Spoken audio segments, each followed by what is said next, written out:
Hello, I'm Mary Nassr from Syria. I'm a member of the Global Assembly.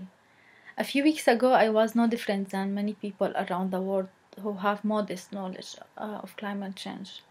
My experience with the Global Assembly helped me to extend this knowledge, to become a person who cares more about nature, a person who thinks profoundly about the impacts of climate change crisis on our lives.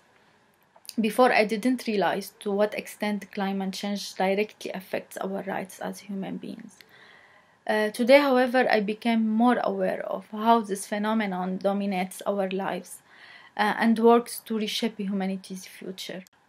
We are hundreds of people from all over the globe who have been chosen randomly. Despite the differences of languages, cultures, levels of education, and so on, we became friends and one team. Each one of us respects the other's perspectives, discusses and shares ideas with them to come up with solutions. I would say that I'm fascinated by the idea of the Global Assembly of empowering people of all diversities to get involved in global issues and become part of international negotiations. I think it's the best way to create a new global system in which civil society is the most important part. Being a member of the Global Assembly made me think more about our present and future. Facts illustrate that there is no time left. We should act now. Act for people who rely on weather to live, for people who had to emigrate after losing their houses because of natural crisis. Act for finding green jobs. Act for humanity's future.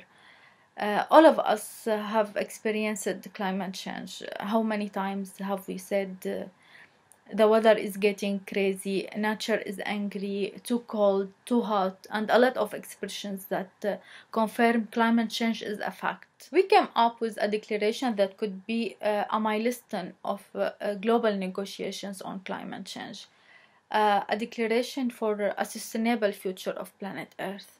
Each part of the Global Assembly's declaration has been improved by the votes of all members of the Assembly. I like the structure of our discussions after COP26. What are the ideas that should be included to our declaration?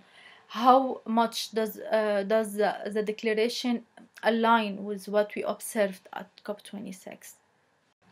We insist that all voices should be heard, including vulnerable people, youth, indigenous people, children, engineers, lawyers, experts, and so on, because we do believe all points of view will help to address climate change. I had the honor to represent the Global Assembly in an event at COP26 and talk more about its declaration and discuss many points of view with the members of the Glasgow Citizens' Assembly on the Climate Emergency, Scotland's Climate Assembly, and the French Citizens' Convention for Climate.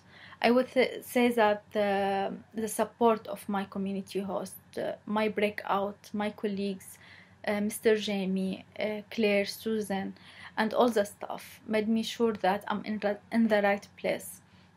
There are no words to express how grateful I am for being a member of the Global Assembly. It's the best opportunity I have ever had in my entire life.